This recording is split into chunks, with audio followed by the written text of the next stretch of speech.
My assignment today is to make a fly tying video that is not boring. At least not boring to me. It's a very difficult proposition, folks. This is a fly tying video about tying a clouser that just slaughters sand bass, Texas sand bass especially. But before I did that, well, I gotta experiment a little to try to make it more interesting. And no, it's not working. It's just a fly tying video. I've tried all these tricks that I've never seen before, and I know why I've never seen them before. They're pretty lame, don't you think? Anyway, it is what it is. Very experimental, and maybe someday I'll figure out how to make it very interesting. I don't know, maybe not. Okie dokie, guys. I tried as hard as I could to make it interesting. It's just hard for me to make my own fly tying videos interesting. Enough of those attempts at whiz bang. Let me just tell you about this fly. It's a Clouser minnow. Size 4, red over white, and everything about it is a simple Clouser. The only thing that makes it different and better for sand bass is the hook. This is, and I'll give you the number on it and everything else. This is a circle jig hook. Circle hooks, not unheard of. A circle jig hook, a little more rare, okay? A little harder to find. And this hook does some great things. Number one, it will allow you to cross, once you got it tied on, you're in a stream, the sand bass are there, you go cross water, you go cross flow, and you let it tumble down. So you let that tumble all the way down.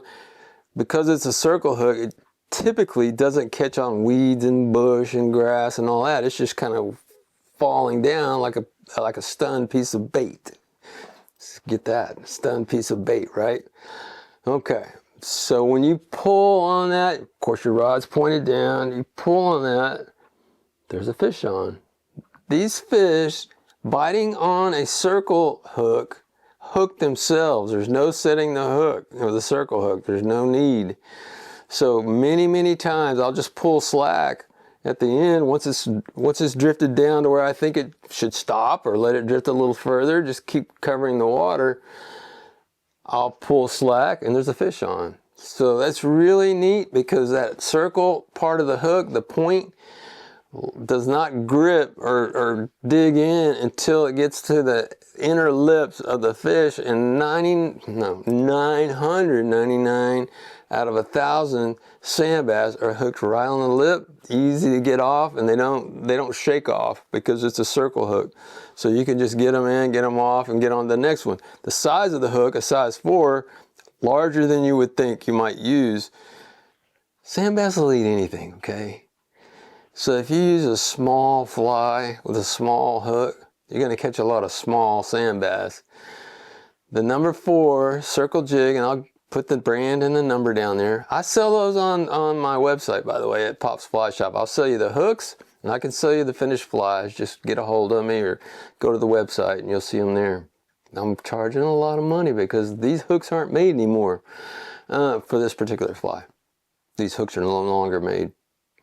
So you just dead drift that down, let the fish hook itself, bring him in, do another. The size 4, as I was saying, is critical because it weeds out all those teeny tiny sand bass. Generally, the little ones will, they'll try, but they can't. They can't get in their mouth because it's a bigger fly.